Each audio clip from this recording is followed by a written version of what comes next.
ఓం నమః పరమర్షిభ్యో నమః పరమర్షిభ్యః. హరి ఓం. అంతరాయతిమిరోపశాంతయే శాంతభావనమచింత్య వైభవం తం నరం వపుషి కుంజరం ముఖే మన్మహే కిమపి తుందిలం మహః. గురుర్బ్రహ్మా గురుర్విష్ణుః గురుర్దేవో మహేశ్వరః. గురుః సాక్షాత్ పరం బ్రహ్మ తస్మై శ్రీ గురవే నమః.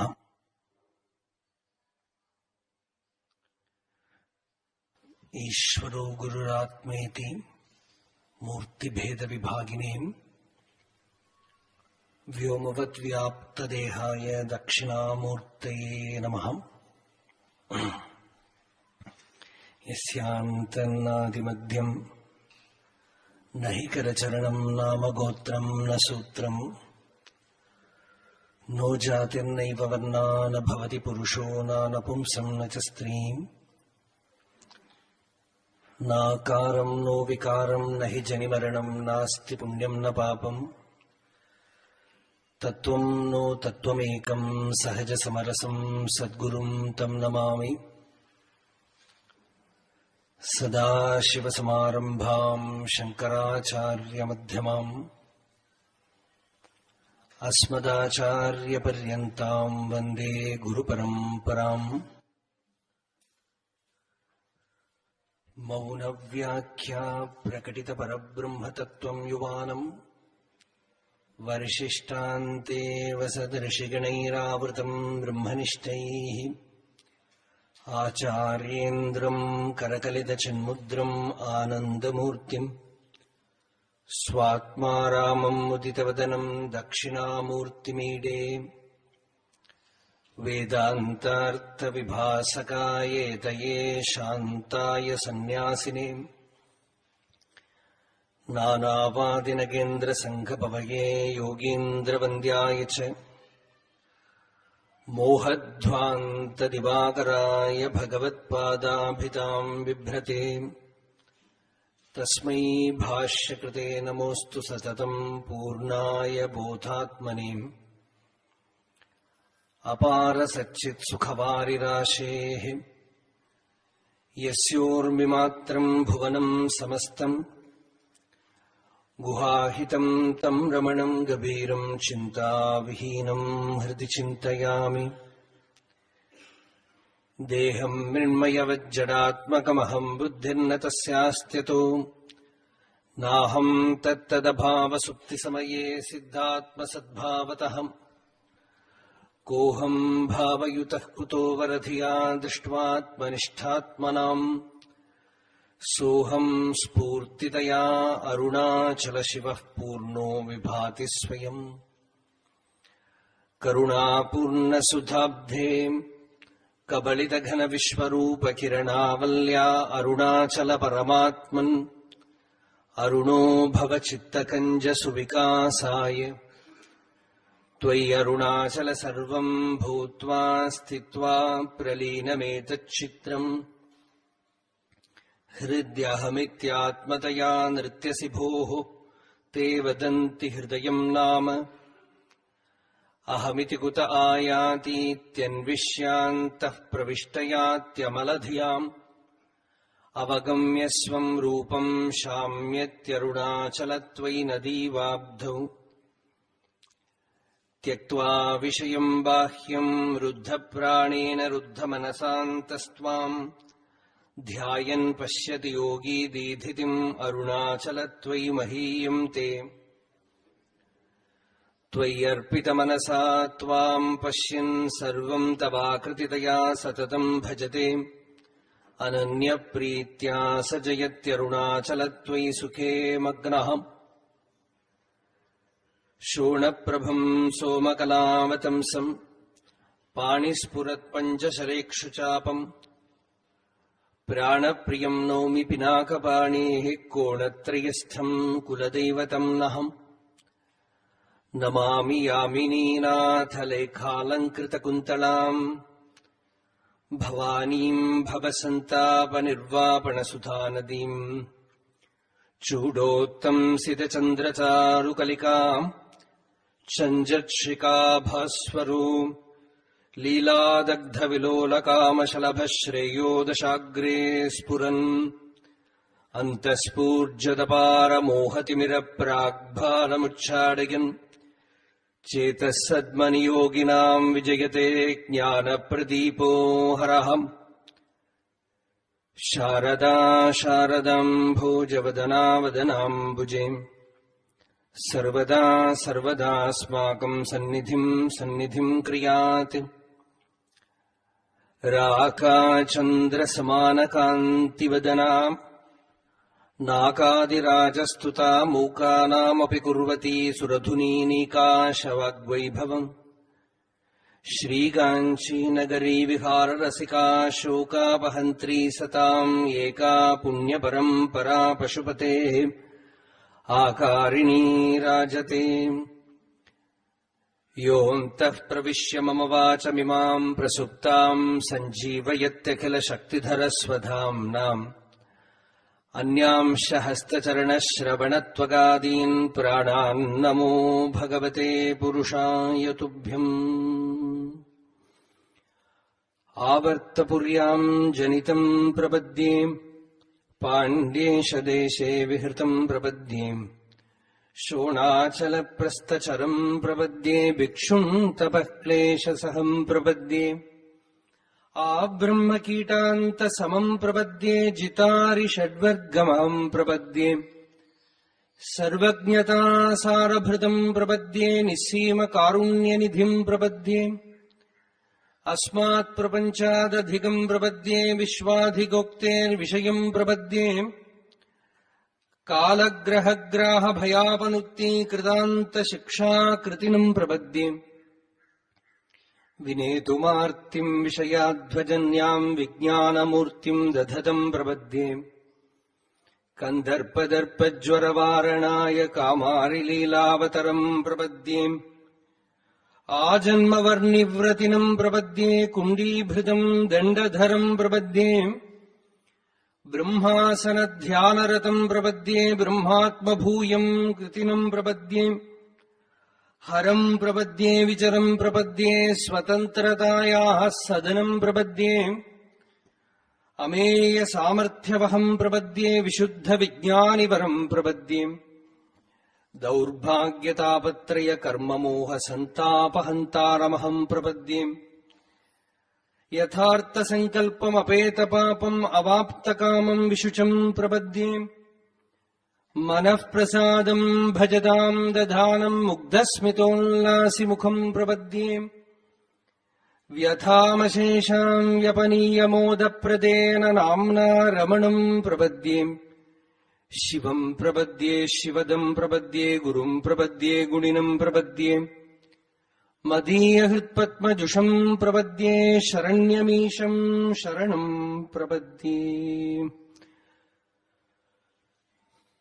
अरुणाचलवरर्केत्र अक्षरमणमालैशात्र करुणाकरगणपतिये करमरुळिकाप्पाये Arunachal Shiv Arunachal Shiv Arunachal Shiv Arunachal Arunachal Shiv Arunachal Shiv Arunachal Shiv Arunachal.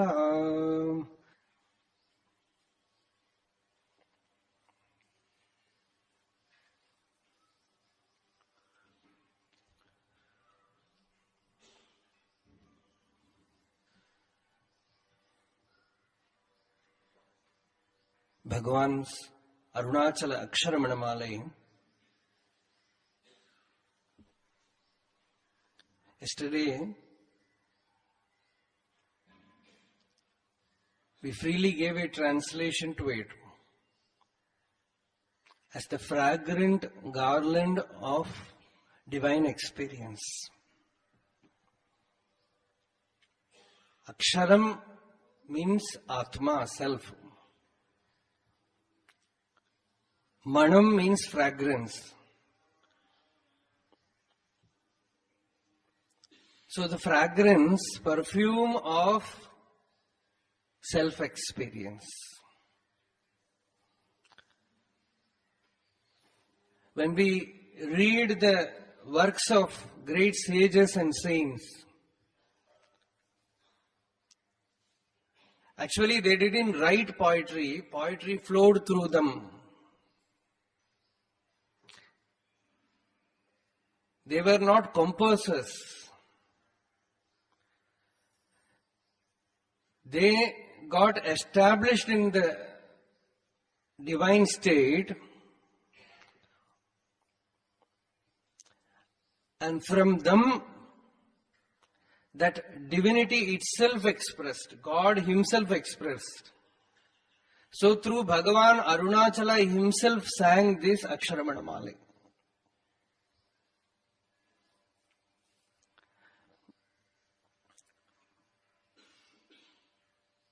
And what brought that divine song?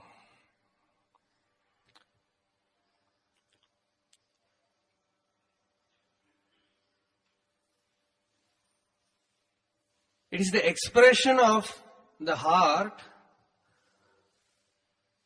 for making it recognize the self. Or we can say, Bhagavan said in one place, there is a beautiful word in Tamil, Thanniyappu.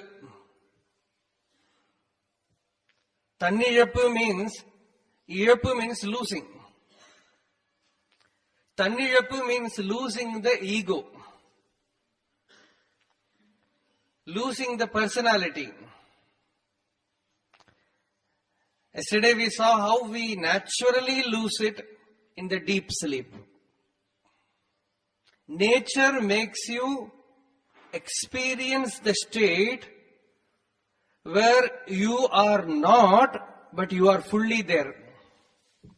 You as a person is not, but the experience of your real nature is given to you in deep sleep.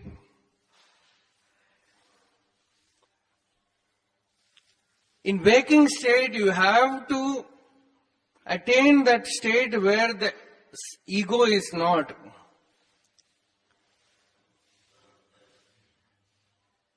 And it is not possible for the ego to destroy itself, erase itself. Some higher force has to operate and swallow it. So that experience of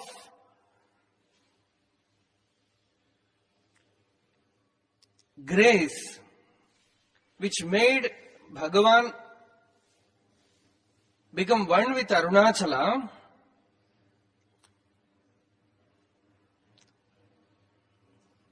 the heart was expressing that gratitude. So that is Aksharamana malai. Arunachala came, and yesterday we saw in Madurai how Bhagavan had the experience of the self. Experience of the self in the sense, everyone is experiencing the self. It is just like keeping a spectacle, a glass in your eye, and you are seeking the glass through the glass.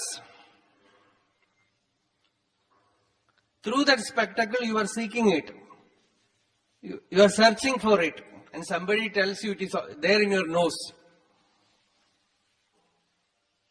Usually in Vedanta, they give the example of Kanthabharana. Having a garland in your neck, a necklace in your neck, and you forget. Somebody tells you that it is there. Like that, the Guru is Deshika. We say he is Deshika. Deshika means one who points out. And he points out to you that you are already whole, Purna.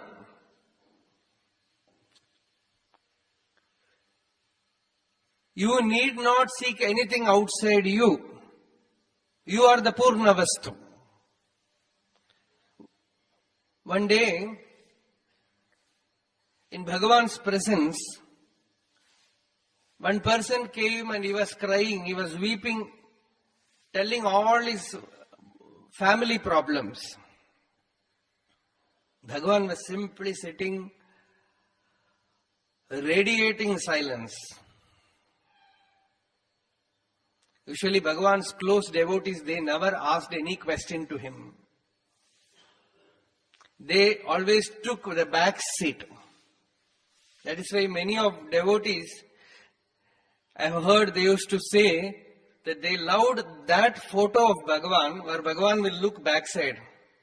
You can see some photos where Bhagavan will be looking on the backside. They say that is the vision which we used to get because we always took the back seat. So one devotee was weeping, pouring out all his family problems. And it was continuing for minutes after minutes. So another devotee said, "See, stop this weeping. You are like a person who is weeping out of thirst, sitting on the banks of Ganges, Ganga. You are right on the bank of Ganga and you are weeping, I am thirsty, I am thirsty." Then another devotee said, "It is not like that. He is neck deep in Ganga water and he is weeping water, water." Then Bhagavan said, "You both missed the point. It is Ganga herself is crying for water, water." See, this is Mahavakya Upadesha. You are that. Instead of directly telling you that you are that, Bhagavan's position always was that he never allowed you to remain as a person and seek the truth. He remained as the self, and for him, he could not behold anything other than the self. He could not behold, he could not see ignorance anywhere. He could not see anyone as ignorant. Sarvam khalu idam brahma. Atmaiva idam sarvam. These are all called Mahavakyas in the Upanishad. Everyone is Atman. Everyone is experiencing the truth. And somehow you fail to recognize it within you. You ignore it. And you seek solution for your problems outside you. Shankaracharya in one of his verses, he weeps. He says, it's really sympathetic, pathetic, that being yourself the truth, yourself Brahman, instead of seeing it inside you, you go to some astrologer. In those days, astrologer, today they go to counseling, seek somebody, tell him your problem and seek for solution. Adya Ashtamiti, Navamiti, Chadurdashiti, Jyotishkavache Upavasanti Bhaktya. That Jyotishi, he says, today is this special day, you perform this puja, that homa, with devotion they do. Shrutestvaho tattvamasiti vakyam na vishwasanti adbhutameta. The greatest wonder is Shruti, the Upanishad, who is more compassionate than 100 mothers put together. Madri shata sahasrebhyaha api karunaya gariyasi shruti janani, she says. That, no, the teaching that Upanishad gives is nothing but compassion.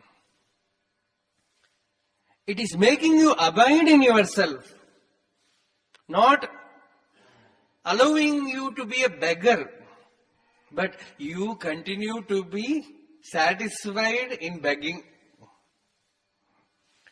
So Bhagavan wants you to be Ganga. Not to take bath in Ganga, but to become Ganga. You yourself become Tirtha. Tirthi Bhutaha.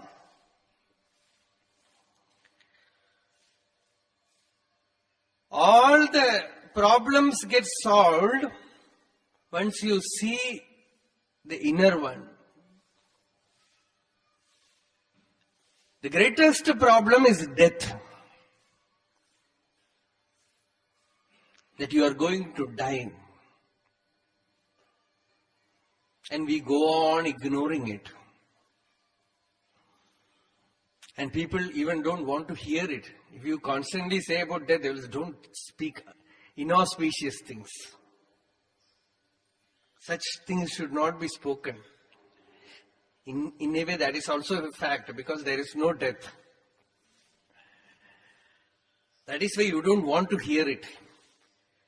Somewhere inside you, you have the intuition that you are the eternal, ever-existing one.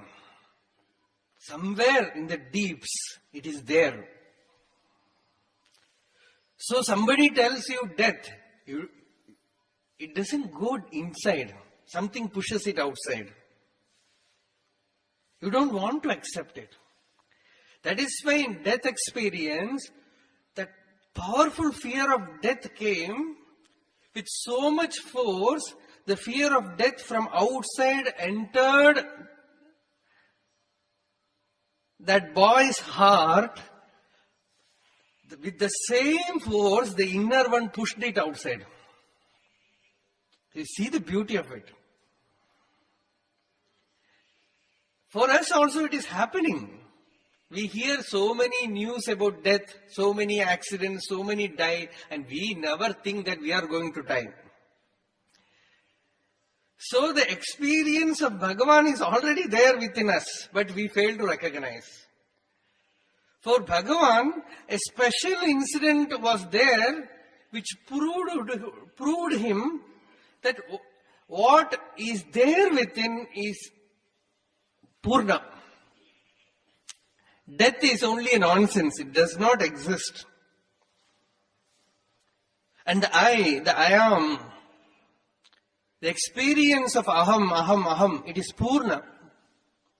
It is not the body, it is not the mind, it is not the ego. It's common sense, We see in the world that people they get amputated. The leg is removed, the hand is removed. Now you see liver transplantation, heart transplantation. Every part of the body is taken, removed and kept, transplanted. But the experience of one's center, the aham is untouched. And still we fail, even the scientists, the medical people, they fail to note this majestic truth. Vedanta, they say majestic truth. Praudha nijanubhuti. That majestic truth. The majesty is that it makes you the emperor for the whole world. And you will never lose your empire. Swarajya samrajya adhirudha. He gets rooted, established in such an empire that he will never lose his freedom. Absolute freedom. So that freedom is already your nature. You identify with the body and mind. You mistake yourself as this jiva, this ego, and go through the suffering of all the problems. So for Bhagavan, in that life, that few moments, that was a finish, an end for all his problems. Arunachala went to Madurai and gave him the death experience. And death experience proved him that there is no death. Actually, the title should be No Death Experience. It is not death experience. He simply said death experience, but that experience was a proof to Bhagavan that actually there is no death. It is impossible to die. It is impossible to take birth. When somebody asked Bhagavan how to celebrate birthday, first Bhagavan said, at least on that day you have to cry that you are born. பிறந்த நாளேனும் பிறப்புக்கு அழாது பிறந்த நாள் உற்சவமே பேணல். To celebrate your birthday is to decorate a dead corpse. Then Bhagavan said, the only way to celebrate birthday is to seek who is born. To question yourself, who is born, and go to the source of the I, then you will find that you are never born, never you take birth, nor do you die. You are the birthless, deathless, pure self. And that experience, saeva jataha, sa nitya jataha, navo navoyam satatam munindraha. This is Bhagavan's own verse. Saeva jataha. He is born. Sa nitya jataha. He is ever fresh. Every moment he is fresh. Navo navoyam satatam munindra. So, actually this death experience is Bhagavan's birth experience also. And it is no death experience. After that, he was established in the self. Bhagavan says, I recognized that I am not the body or the mind, and I got separated from all the limitations. Ellayarathan olirum. Ellai means boundary. The experience of I became a boundless experience, and it was there constantly, like in Indian classical music. They will have this Shruti note that will remain without any change all through the music. Like that, the body will be working, the mind will be also engaged, but behind it, there will be this experience of I. The pure awareness without any change, incorruptible. And I got established there. Bhagavan says, I got established there in those few minutes. Somebody asked Bhagavan, how much minute it took for you to realize the self? Bhagavan said first, perhaps 15 minutes. I just first felt that I am going to die. Then I stretched myself, imagined that the body has died. All those took perhaps 10 minutes. Then only remaining 5 minutes. Then later on Bhagavan corrected. He said, perhaps 1 or 2 minutes. Then ultimately Bhagavan said, Tai kalam yanga irukku. Where is time?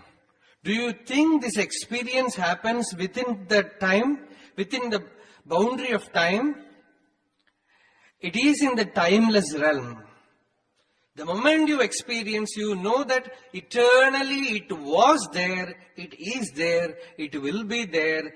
There is neither past, nor present, nor future. It is timeless. So that boy Venkatraman, he got established in the self from Madurai. You have to just again go to the yesterday's story part, where this boy first was awakened to the glory of Arunachala. First he heard the name Arunachala. not even Arunachala Shiva. He heard only Arunachala, those 5 letters. And that name went inside and kindled the fire. You have to just see that incident. A boy, Bhagavan himself in Aksharamana malai says, he's just fighting with Arunachala. In that song, Bhagavan says, who asked you to come to Madurai and catch me? You just fished me out of my worldly life. I didn't tell you to come. You came and gave me this experience, irresistible pull it was. And now you want to leave me again back?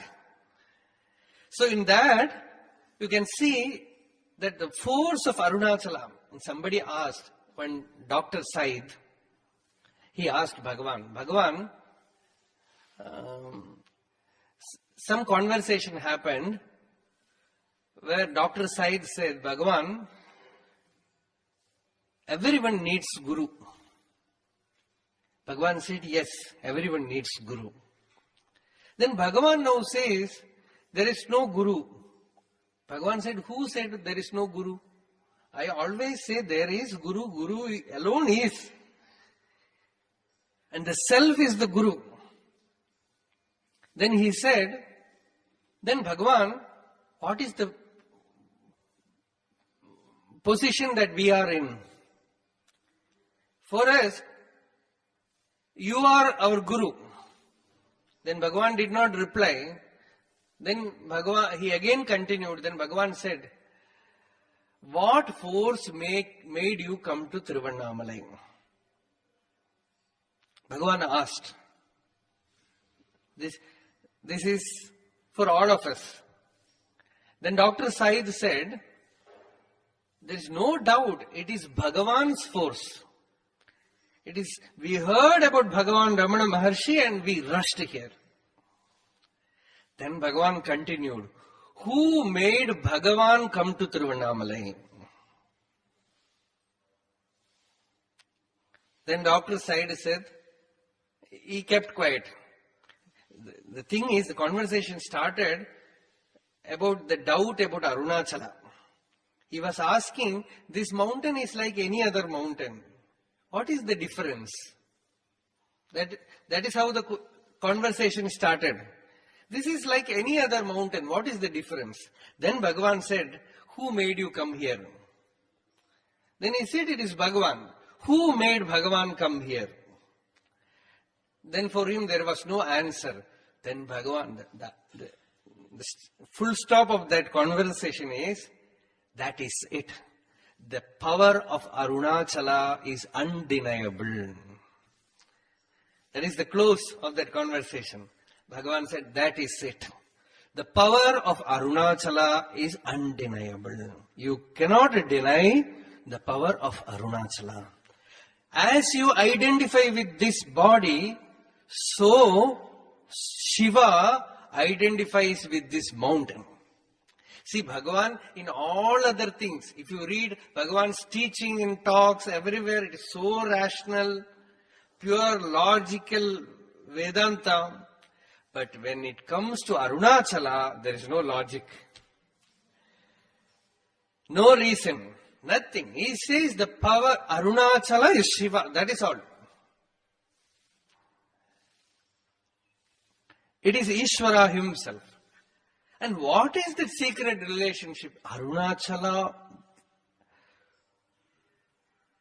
the power of the grace of Arunachala made this boy wake up.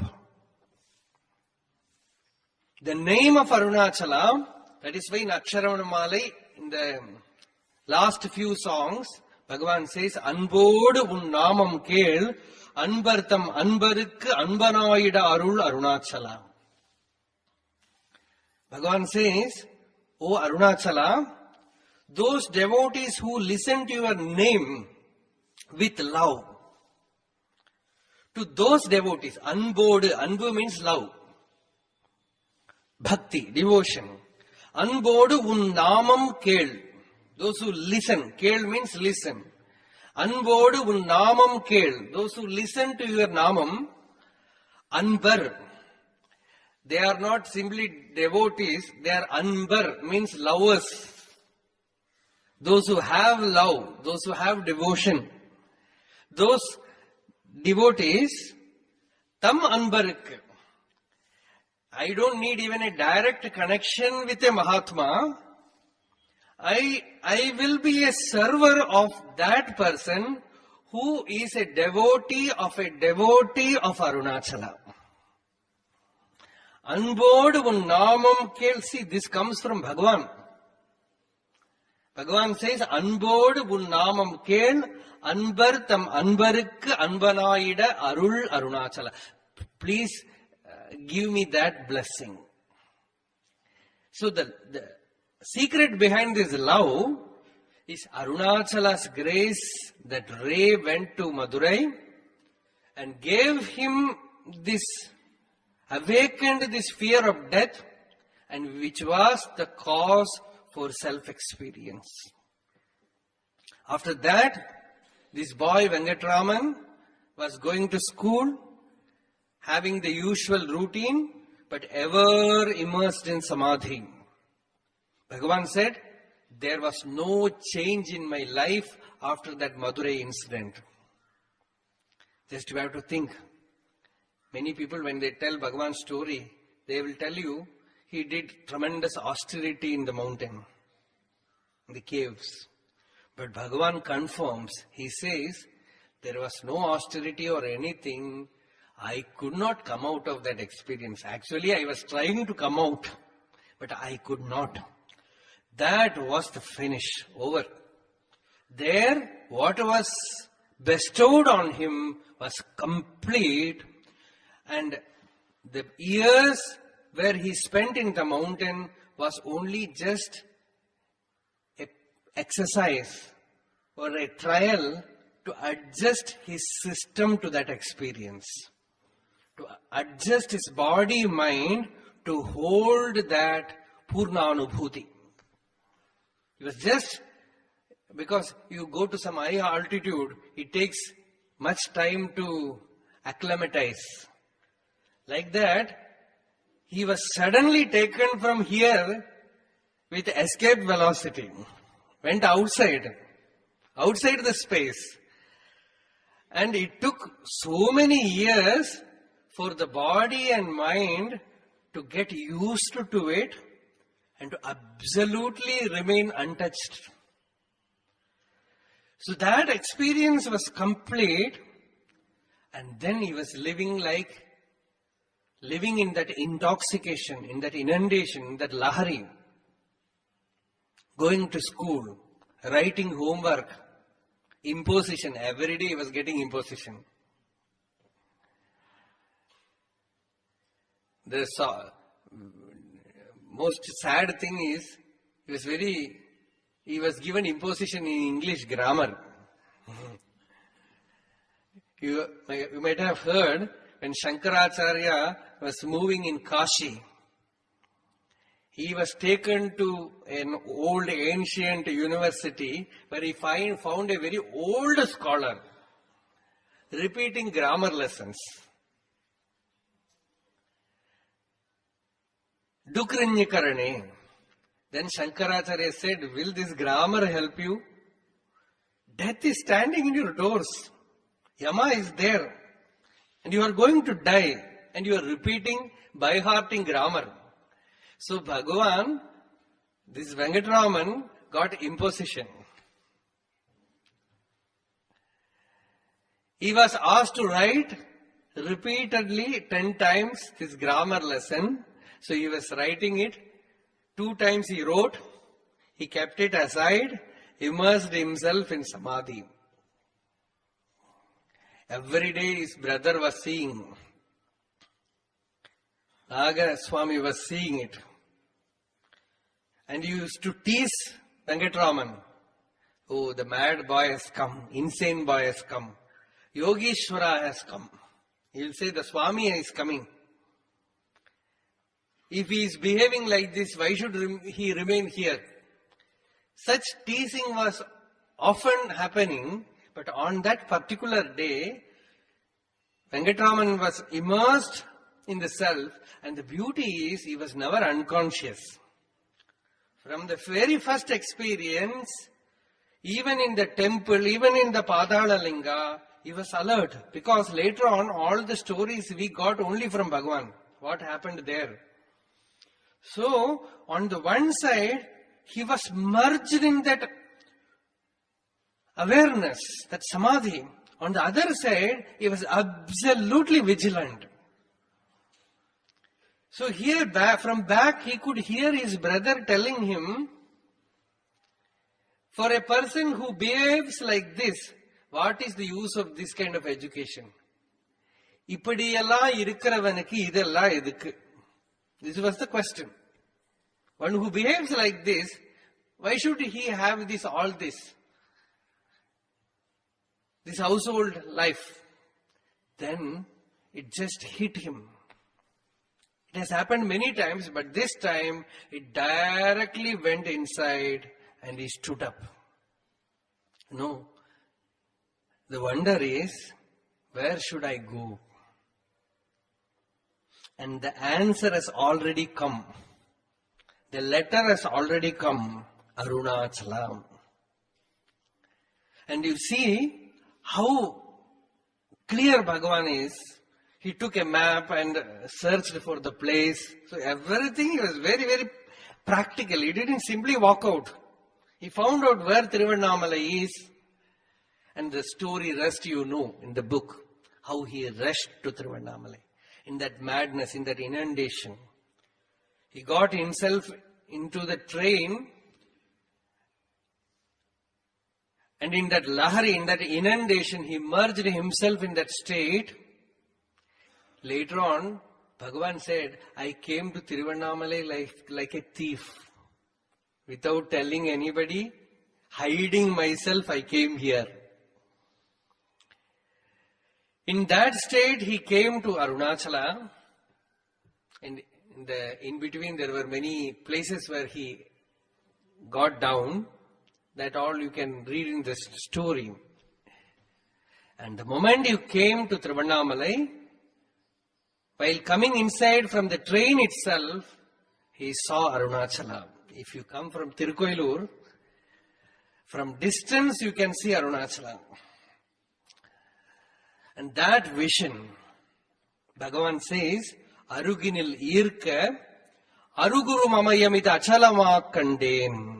The moment I came, I saw the achala. Achala also means the still one. Achala also means mountain. I saw the still mountain, and then next moment, he was initiated. First itself, that initiation was there, but now it was over. Bhagavan says, Achalama Kanden, I saw that mountain, and next moment, Arunachala asked him, who saw? See, that was the question Bhagavan all through his life used.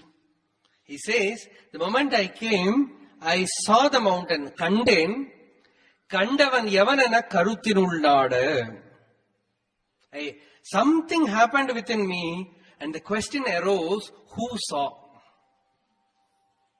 Then I found Kandavan Indridan Indrathu Kanden. I saw there was no seer. There was no person to claim I saw. Kandavan Indrida. Without any person to see, without any person to enjoy, without any person to do, the eye was not there. Kandavan Indrida Nindrathu Kanden. Kandanan Endrida Karuthalaville. I could not claim that I had realization. And I could neither say that I have not attained it. Kandilan Endrida Karuthelumar. Then what happened? Only silence. Neither the seer, nor the seen, nor the seeing. Pramana, Prameya, Pramatru. Nothing. Only the joy of that indivisible awareness. That Purna Vastu alone was there. He was established in that state. And he went directly to Arunachaleshwara temple. You can see in that story, when he went to Arunachaleshwara temple, he went inside the temple and just embraced the lingam. And the wonder is, nobody was there inside the temple at that time. And there is another thing you can see in Sri Ramakrishna's life. At a particular stage of his spiritual life, his whole body was on fire. In Dakshineshwar, he had many gurus. They all tried many medicines, but nothing worked. Then one day, one lady came. Her name, she was a tantric lady, Bhairavi Brahmani. When she came, Ramakrishna had an intuition. He told his nephew, Hriday, he said, go and bring her here. She has come here, instructed by Divine Mother, to treat me. So she came and she gave some remedy and the whole problem disappeared. But for Bhagavan, there was no outer guru, no outer master. See, Bhagavan himself expressed it once. When Kavyakanta Ganapati Muni, that great austere person, he had some spiritual experience and his whole body was burning. He was remaining in one cave, not in Virupaksha cave, another cave in the hill. And he sent one of his disciples to Bhagavan and said, please ask Bhagavan what I should do. Then Bhagavan went and gave him some remedy, and instantly the whole, that heat in the body disappeared. And while returning back, some devotee was with Bhagavan. I don't remember who that devotee was. Bhagavan was expressing, telling the devotee, Ivalikalla yaro irukka. Namakku yaru irunda. Bhagavan was telling, for these people, there is someone to prescribe some remedy. But for me, there was no one. But he had the greatest master, Arunachala. So when he came here, his body was all full of that heat, burning. Actually, the fire has spread out. His body was disappearing. So when he came to Tiruvannamalai, he embraced that Arunachaleshwara lingam. Bhagavan said mysteriously, that very moment, the fire disappeared. That is why, remembering this, in Aksharamana malai, Bhagavan says, Shera yenin mei neer, not that. Nin eri erittanai, neerakkidum mun, nin arul malai poli Arunachala. Nin eri, before your fire burns me to ashes, and make me dissolve in that, please pour forth the rain of your grace. Actually, it happened. Bhagavan embraced the lingam and came out, and there was a downpour. Nin arul malai, poli Arunachala. The rain of grace was there, and Arunachala was receiving his child. See, Bhagavan, in the physical plane there is bhakti. The moment you come to the body-mind level, you feel you are Ishvara's child. Bhagavan never expressed that attitude. Sri Ramakrishna Paramahamsa, you always used to say, in that samadhi state, you are one with the truth. The moment you come to body-mind, you should have some bhava as dasa or bhritya or something like that. Bhagavan never expressed it. But you can see, in his songs he says, I am your dasa. When Arunachala was taken as Pradakshina, Suryanagama writes, when they came to ashram, they did arati and brought that arati inside. Bhagavan just touched it and said, Appavukku pillai adakkam. He said, the son is, beholden to father. I am your son. So that freedom was there. So Bhagavan had that bhava. The moment he came and embraced the lingam, that whole body heat became cool. And then he was in Arunachalam. See, Bhagavan used to say, taking bhiksha in that streets, I used to feel I am an emperor. All devotees will be waiting to give bhiksha to Swami. He will just take bhiksha in his hand, eat it, and clean his hand in the head. Yes, just wipe his hand in the head itself. And Bhagavan said, many devotees who used to have great devotion to me, they will be watching, they will be around. But I felt I am an emperor. I am a great king, great monarch. And he said, in ashram, everybody is serving me. I feel I am a slave here. There I felt in that absolute freedom, taking bhiksha and eating. See, another saint in Tiruvannamalai, Guhai Namashivayar, he said, Mannada petridinum vendeen, Vanavarellam paniya vinnala petridinum vendeen. I don't want to become a king in this world, the entire world. I don't want even to be a king of devas, where all the devas will worship me. Then what do you want? He said, Kannadanam, Shonagiri Pittanar Sannadiki. In two ways he expresses. One place he says, Pichayundu Vazhapperin, I will beg. In this Arunachala, I will beg and eat. And he says, I will beg and eat kanji without salt. I don't want to translate that kanji, that cool. Koolundu, uppili koolundu vazhapperin. That porridge, it's all different thing. Uppili koolundu vazhapperin. Bhagavan says, I will take kool without salt. In Tiruvannamalai, that is much greater to me than becoming a monarch to the entire world. So that was his bhava. So he had that. He came to Arunachala and he looked at Arunachala. Even later in the ashram also, that old meditation hall, old hall. In ashram we used to call it old hall. Outside it, you can see in the video also Bhagavan sitting in his couch. Bhagavan's devotees used to say, we will be praying that Bhagavan should look at us. Because the moment his vision falls on Arunachala, he will be lost. Now you cannot see Arunachala there, because all trees have come. About 15 years back, there were no trees, and the entire mountain was almost, as Bhagavan expresses in Aksharamana, naked. Nakkanai nindranai. So the mountain was very naked at that time, without any trees, without any plant. So that had its own beauty that time. That had a different kind of beauty.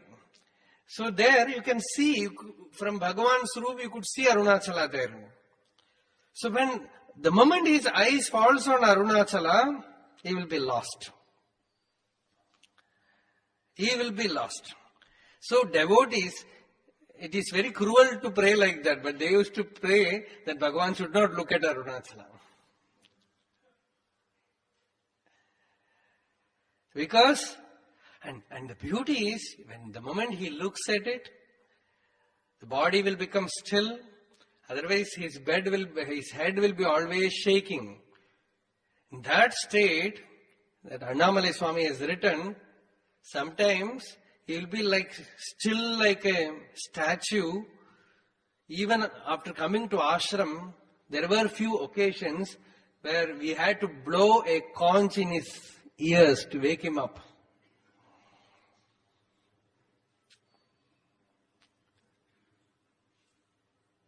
So that state, the moment he came to Arunachala, he was in that state, absolutely free, moving here and there. First few days, in Patala Lingam. And in the temple also, Even without a loin cloth, he was moving. You see in the photo, he is wearing a loin cloth. But in the former days, that was also not there. Then one priest in the temple, he said, Swami, you should not move like this. You should wear a loin cloth. Then after that, Bhagavan started wearing. Later on, one devotee asked, Bhagavan, you are only wearing a loin cloth. No. Bhagavan said, yes, what to do? The society demands it. He said, you are only wearing. He wanted Bhagavan to wear something more. Bhagavan said, what to do? The society demands it. The world wants it. I don't want even that. And that too, he had only single loincloth. See the fullness of that inner experience. Nothing outside. Whole. Only a single loincloth. And that too became torn. When he was in the mountain, he took one thread from that loincloth and one thorn from the hill, used it as a needle and stitched it and again wore it. Devotees have sung on this incident. In that state he says, Kurai undrumillai. In one patigam, Bhagavan says, Annamalayai adiyenai anda andre, Avi udal kondai, Yanakor kurayundo, Kurayum gunamum niyallal enne nivatrai, Yen uire yennam yaduvo adishayvai, Kanne undan kajalinayil kadal perukke taruvaye.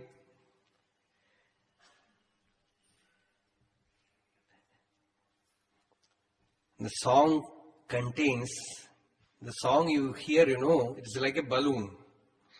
Just as a balloon is filled with air, these words are filled with tons of love.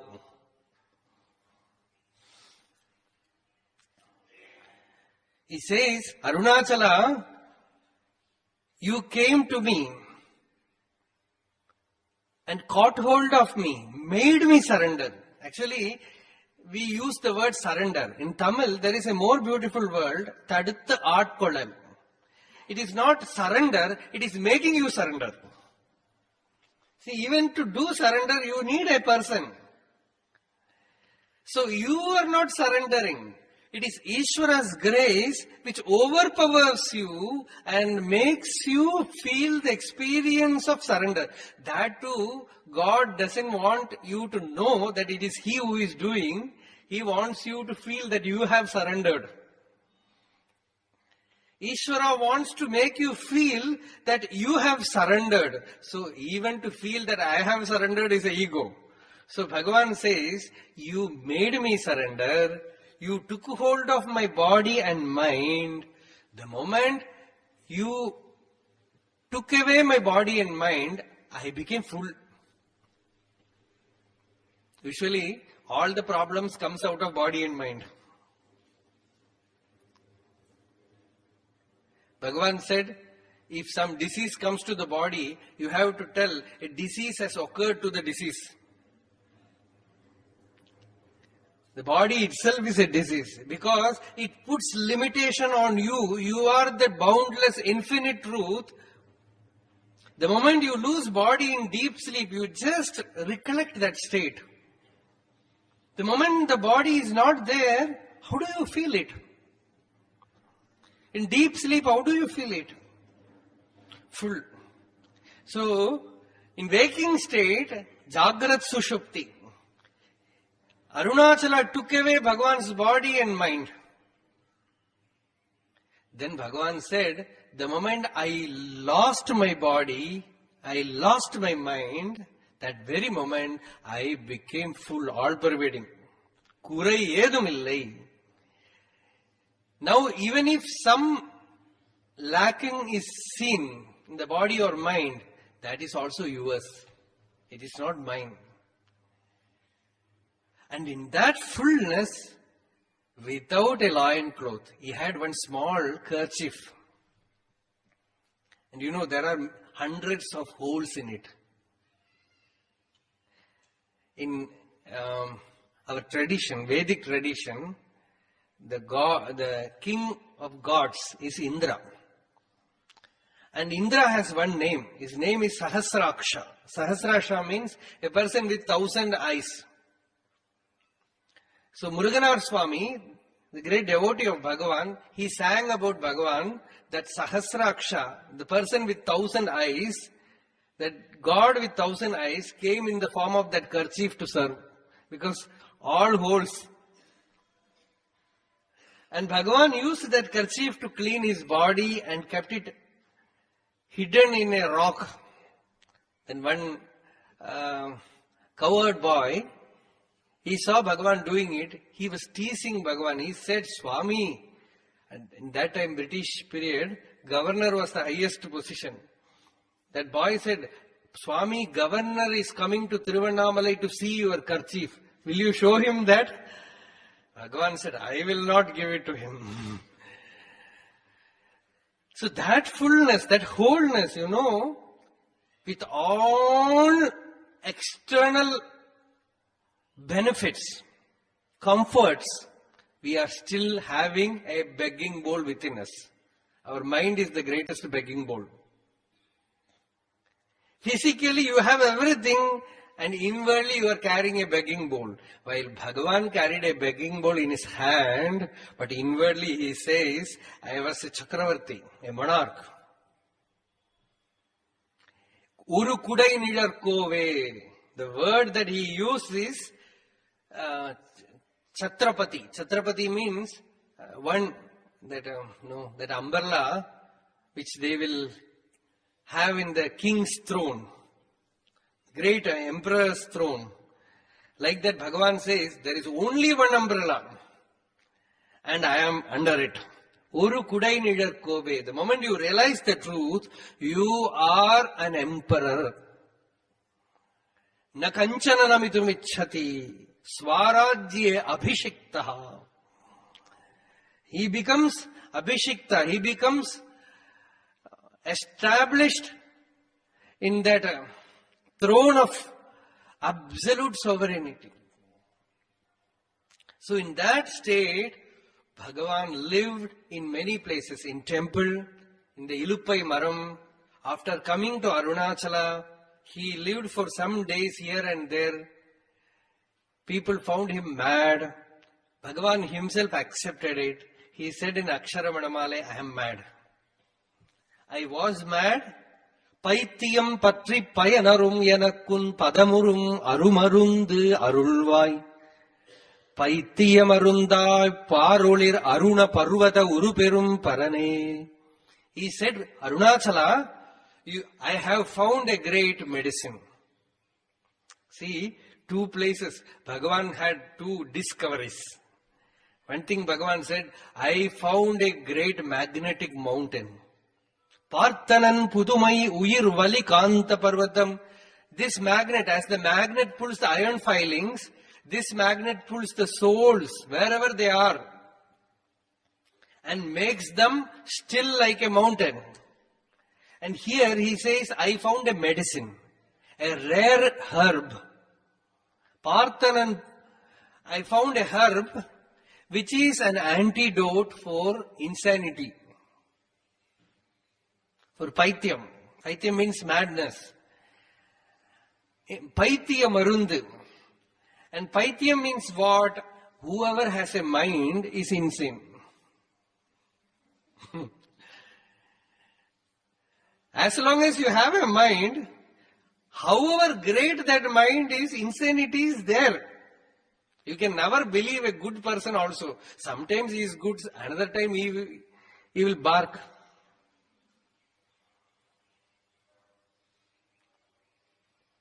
The good person himself will become a terrible person. Because the mind is there. As long as you are carrying a mind, danger is there. Whether it is good mind or bad mind, the hope goblin is there. So Bhagavan says, you give the medicine which will, the poison to this fellow inside. Let him disappear. So Paitiyam Patri. I heard the worldly people have Paitiyam. Ramakrishna, so when he was weeping, he said, people called him mad. He said, I am mad. Some are mad after money, some are mad after women, some are mad after worldly achievements, worldly success. I am mad after God.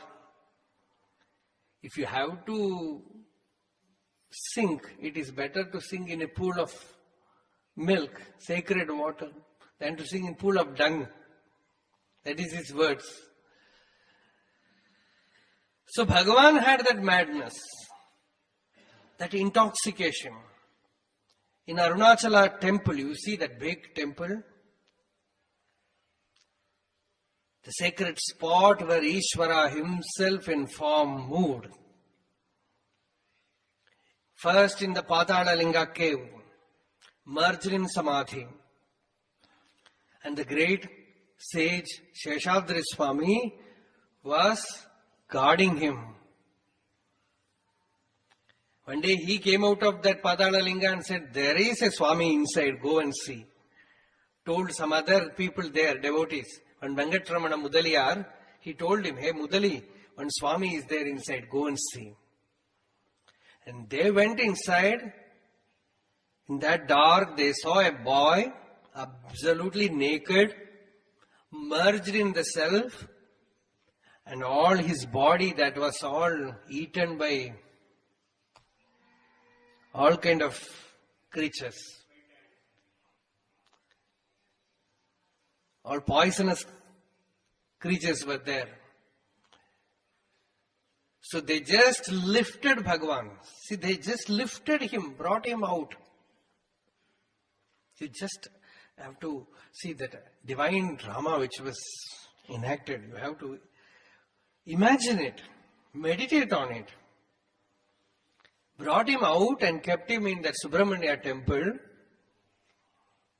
They didn't want to disturb Bhagavan. And they poured some milk into his mouth. It will come out. Sometimes it will go within. After some days, he slowly started walking. Inside the temple, there is a big tree, Ilupai tree. The tree just you have in the entry of the ashram. The same kind of tree. It is there inside the temple. Under that tree, he sat. And one Tamil saint came to him. He started serving him. The main purpose here is, he started reading all the scriptures for Bhagavan to listen. And when Bhagavan listened, Bhagavan felt they are voicing what I have already experienced. Namma kadayadane pesra. They are telling our story. What already I have experienced intuitively, I see that people are putting tremendous effort to attain it, tremendous sadhana to attain it. They are doing so much spiritual effort is being put to attain this state. So, it was a clarification. Bhagavan later on says, Arunachala knows that I have not read anything, so he wanted me to confirm.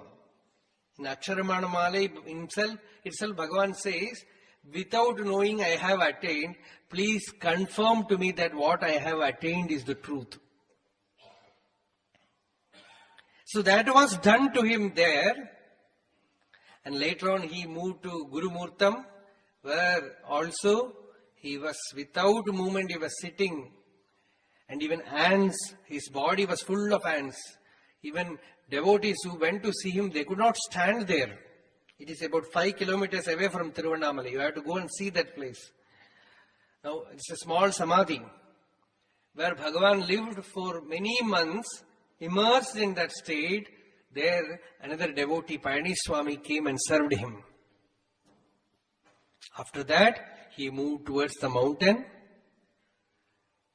remained in many places, in Pavilakundru, then at Virupaksha cave. And in Virupaksha cave, Aksharamana malai was born. So the whole entire introduction is only for that.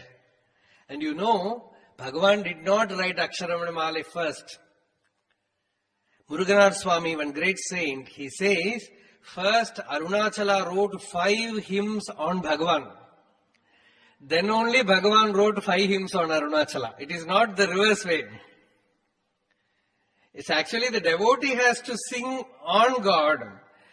And all great devotees, you know, one great Mahatma, Guhai Namah Shivayar, he was born in Karnataka.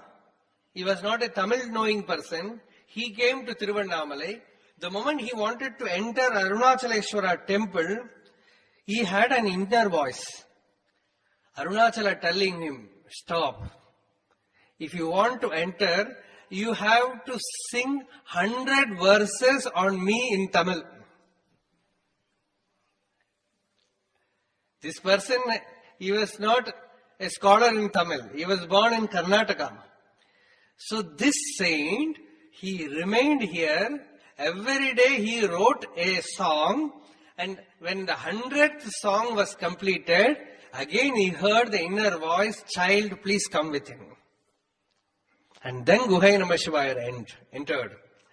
And Muruganar Swami says, Bhagavan when he came, Arunachala had this wish that this boy will also sing, but he was not opening his mouth. See, the expression is so beautiful in Tamil. Muruganar says, Arunachala became ashamed. Because at least he had the pride that he is a movementless mountain, but he found a human being more movementless than him. Amma atishayam achalavum nana chumma irundador swarupam. He says, Amma atishayam. Atishayam means great wonder. Achalavum nana. The achalam means mountain itself became ashamed. Because chumma irundador swarupam. Chumma. Many Westerners who have read Bhagavan's works, they know the word chumma. Chumma irundador swarupam. A person, a being who is absolutely still, and he is not singing, he is not making any noise, he was not making any attempt to write any poetry. And Arunachala has this wish that this boy will sing. So one day, a radiant person appeared in Virupaksha cave. And you know, nobody knows where he came from. Many who have seen him, they only records that he was unusually radiant. And he stayed there for 4 days. And every day, he sang a song in Bhagavan's presence. And the 5th song, he later on wrote and gave. Thus, 5 songs he wrote, the language of that 5 songs, you can see they are not man-made. Every Saturday they sing, you know. Many who participate in that evening Parayana, they know that Saturday Parayana is very special. Because those songs, we have to use the word unearthly language, not unearthly language, unearthly language. It doesn't belong to this world. The language itself is something very divine. Punnolir vadivinane, Purana vadanattane, Tannarum swanubhuti, Dharayalam manakkaye, Unnarum pugalai kettu ulagalam tedi vandhen, Yennarul iraye jnana, Ramanane jyoti kundre, Unnarum pugalai kettu ulagalam tedi vandhen. That person, he says, I had the smell of his self-experience from a great distance and I came here. Tannarum Swanubhuti Dharayalam Manakka. Your Swanubhuti, that Swanubhuti, the experience of the self, the entire earth is smelling. The fragrance, the perfume is there in the Himalayas, in America, in another continent, in another world. Bhagavan says, when a person attains realization, not simply people from the world, from the other worlds also they come. Shrinvantu Vishve Amritasya Putraha Aye Dhamani Divyani Tasthuhu. The Vedic sage, the Rishi says, let everyone hear that I have attained it. Not only the people from the world, let the devas from the other world also hear that the great treasure is open. Loot saketo looto. In Hindi they say, if you can plunder, if you can rob. If it possible, take it. If you can steal it. Bhagavan also used to say about some devotees, they are pickpocketers. We have to use the word. They know how to pickpocket. See, some people, if they come to steal, the moment they steal, they will leave the place. They will not sit here to listen to the talks. Like that, the moment you want to get the truth, realize the self, that is over. So, this Guhai Namah Shivaya sang the songs, but Bhagavan was not singing. When he came to Virupaksha cave, he was remaining still hours. T.K. Sundareshwar Iyer, who was the teacher of Ganeshanji, our president, they were all students of T.K. Sundareshwar Iyer. He was a great devotee of Bhagavan. He had the fortune of getting associated with Bhagavan from his childhood, right from Virupaksha days. So he says, we never thought that he was a human being. He used to shine like burnished gold, sitting there hours, minutes will pass, hours will pass without any movement, still, absolutely still. And in that state, this saint came there. Every day he sang a song, and you know this song, particular song which I sang now, in that song he says, Ramanane Jyotik Kundre. He says, Ramana, you are the hill of holy bacon. That is how they have translated, Jyotik Kundre. Ramana, you are the Arunachala which carries fire in its head. Jyotik Kundre, the fire mountain. I am not the fire mountain. That is how Muruganar Swami looks at it. He says, Arunachala himself said, you are Arunachala. See, the Guru is that. No, Guru is not there to tell you that you are my disciple. Guru comes to you to tell you that I am you. You are me. Nanau tvamevaham, tvamevaham, tvamevaham. Nanau pashyandi kavayaha chidram jatu managavi. There is no difference, there is no division between you and me. I am you, you are me. There is nothing apart. You are the self. So that saint came to Arunachala, saw Bhagavan, and every day said, Ramana, you are the hill of fire. You are Arunachala, you are Arunachala, you are Arunachala. After singing these 5 songs, one day he went away. And you know, when devotees asked him what is his name, he said, my name is Venkatraman. His name was Satyamangalam Venkatramanaya. So he took Bhagavan's name. When somebody asked, Bhagavan's name is also Venkatramanan. There is some thinking about it, but Krishna Bhikshu says Venkatramanan was his name, Venkateshwara was his name, such things were there. So whatever it might be, when somebody asked what is your name, he said my name is Venkatramanan, and he called Bhagavan as Arunachala Ramana. Jyoti Kundra. And Bhagavan, in return, in Aksharamana malai, he took his name and gave it to Arunachala. Ramanan enruraithen Rosham Koladane Ramittida Sheyava Arunachala. He said, Arunachala, you are Ramana.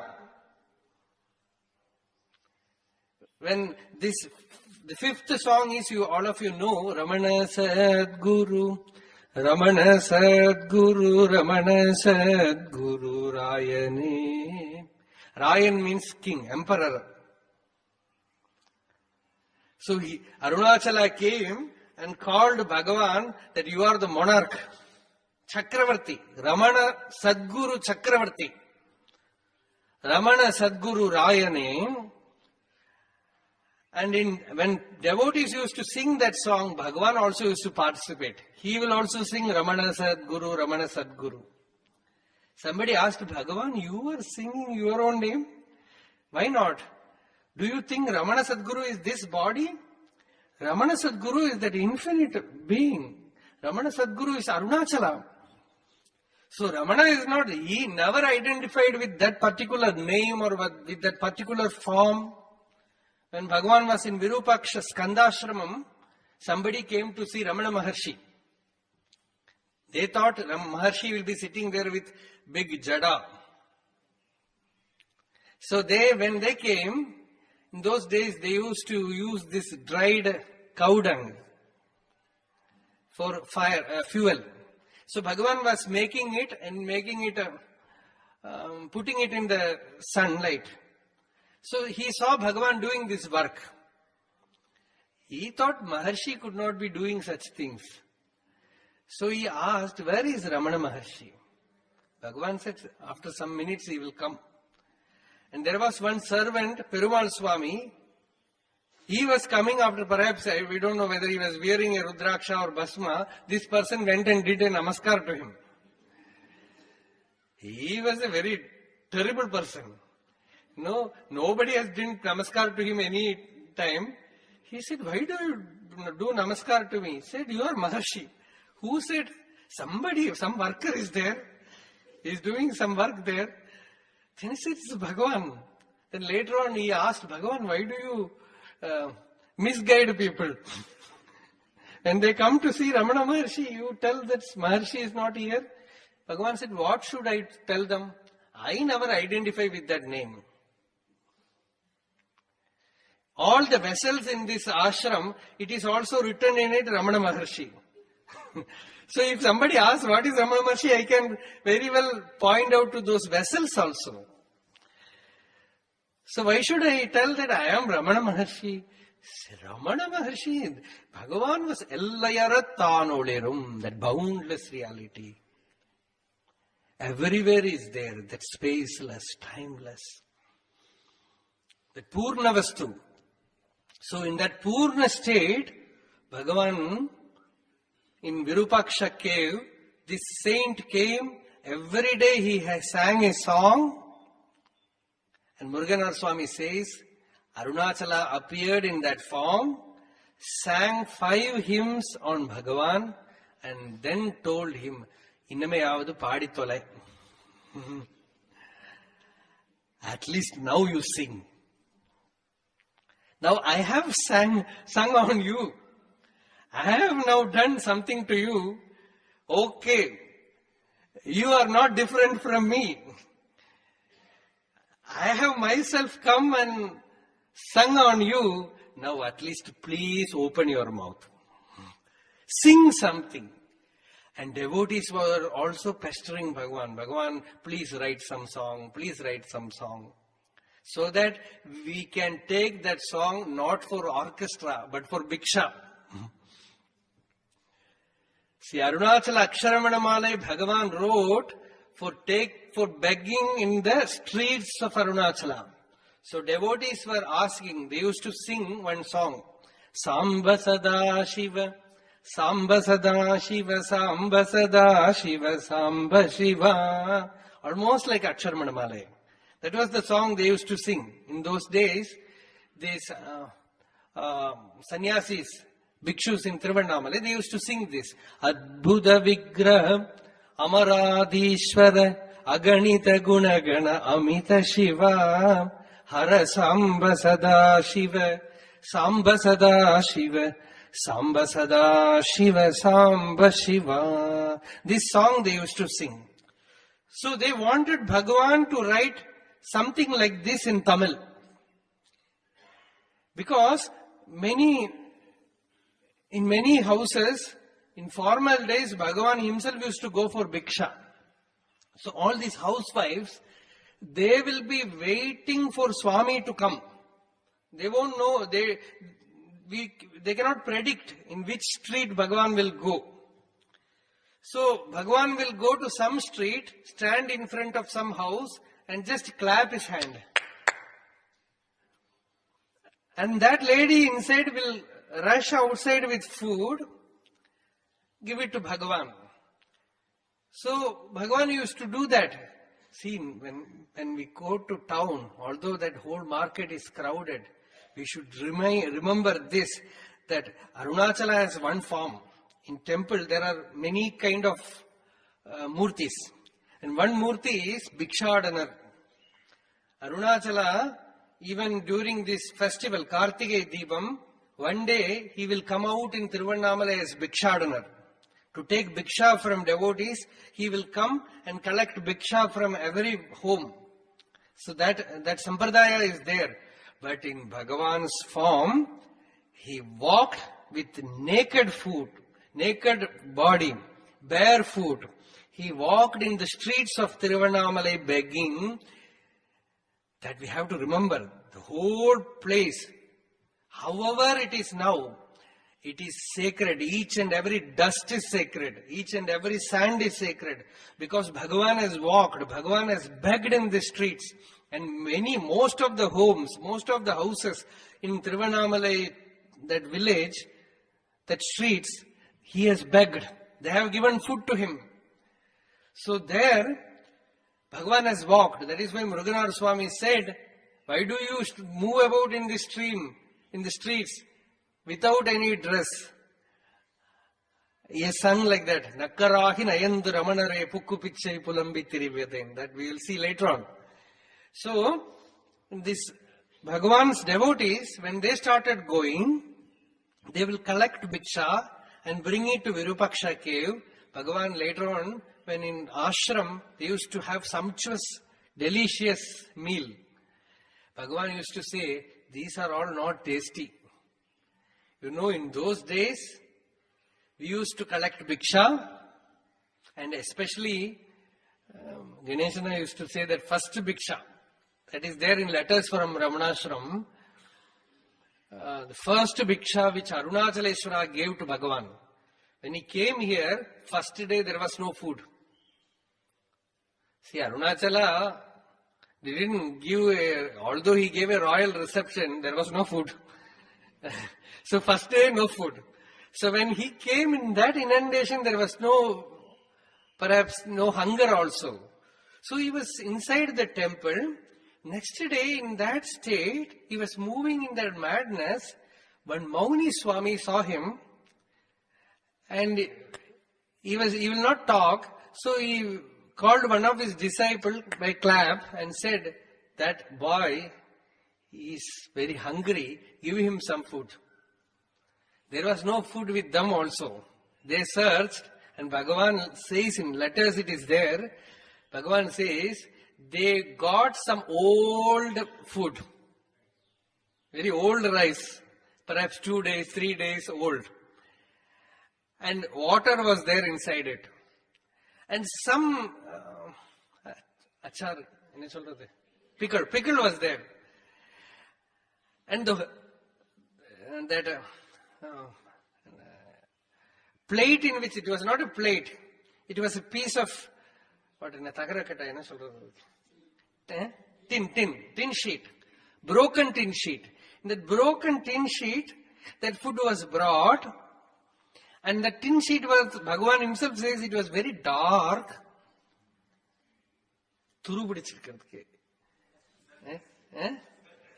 Rusted. It was all rust. And the food was, that rice was also dark. Bhagavan says, how could it? It was also dark. And it was like nectar. And With all that, Bhagavan says, it tasted like nectar, Amrita. Because that is the first bhiksha Arunachala gave to me. It is there in letters. That is the first bhiksha Arunachala gave to me through one sadhu, Mauni sadhu. So after that, you know the story of Patalalinga. Then in cave, then later on, Bhagavan went for bhiksha and his devotees went for bhiksha. Then only they asked, Bhagavan, write some song. Give us some song in the mit, in the rhythm of Samba Sadashiva. Bhagavan said, why should I write? Already so many songs are there.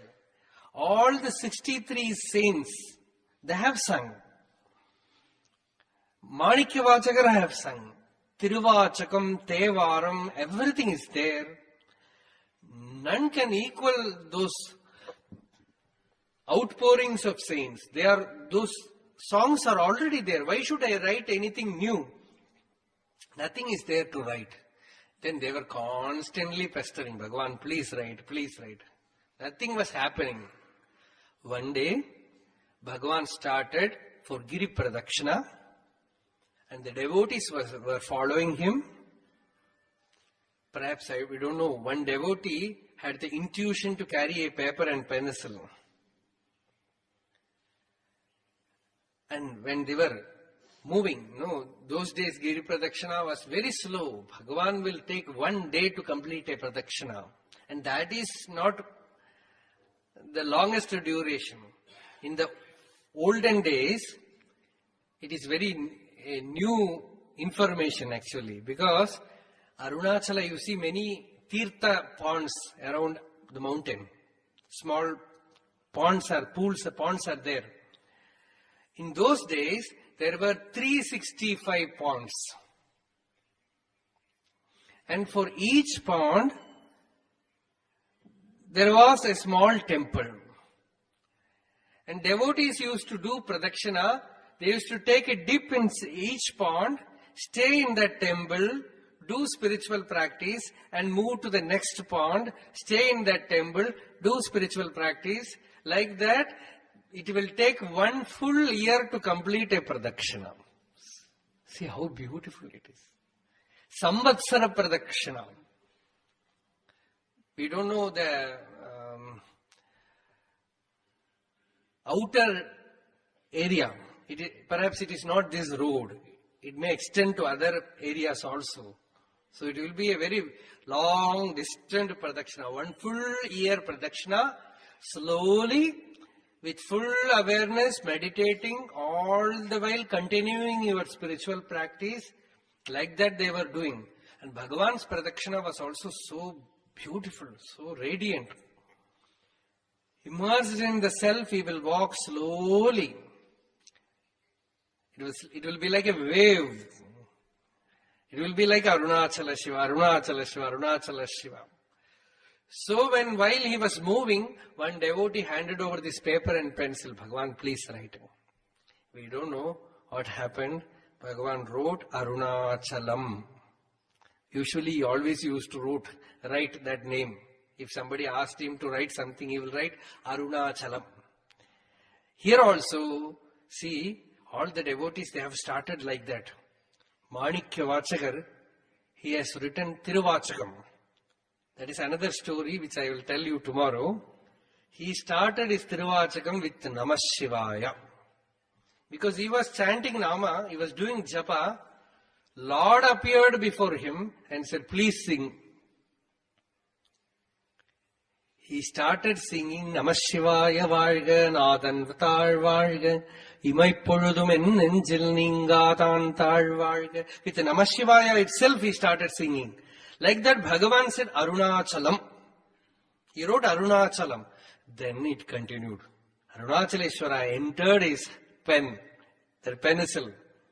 He became the pencil, he became the hand, he became the writer, he became the heart behind it, he became the emotion inside it, he became the paper, he was outside as Arunachala. Nothing else. Ni, nan, ara, puli, nidam, kalimayamai, nindridum, nilai. Ni, nan, ara. There is neither you nor me. Everything was, the division was lifted. Nidam, kalimayamai, nindridum, nilai. That uninterrupted inebriation of the self. Nidam kalimayamai nindridum nilai arul arunachala. Bhagavan started writing Arunachalam ena agame ninaipavar ahattai vera rupai arunachala.